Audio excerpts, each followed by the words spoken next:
In this short video, I'm testing out the suspension mods I've done to the Land Cruiser. I mean, GX470, which is really a 4Runner with Lexus badges. Anyways, testing out the new shocks, the springs, the bump stops, really testing out the bump stops. Everything worked pretty well. It didn't break, and it took some serious abuse. I do want to put some shocks in the rear.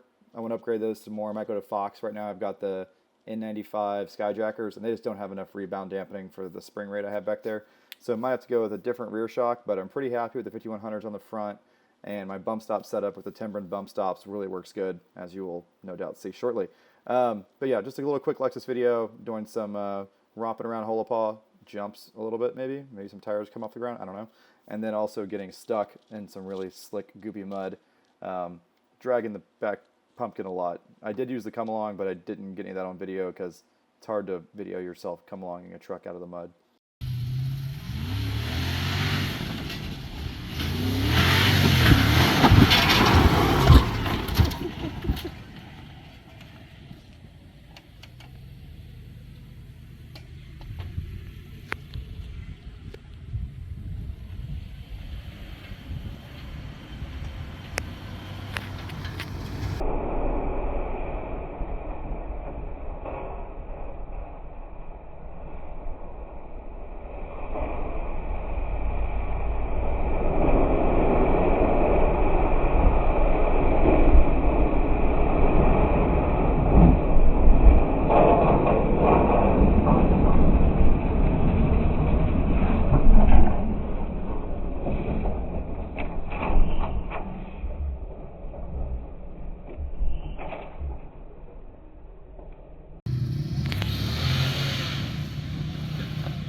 All right, so after that abuse, you can see that I was not using full upstroke on the shock, which means that my bump stops are doing their job. Yay!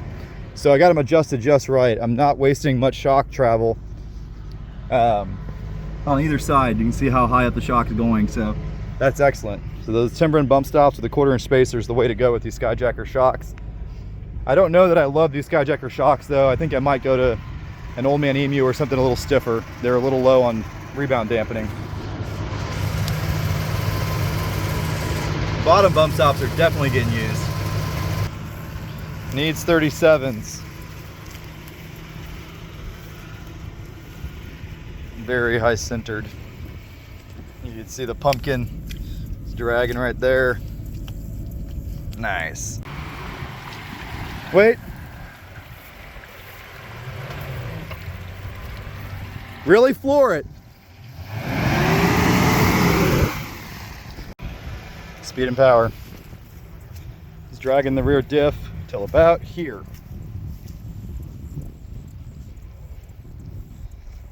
God.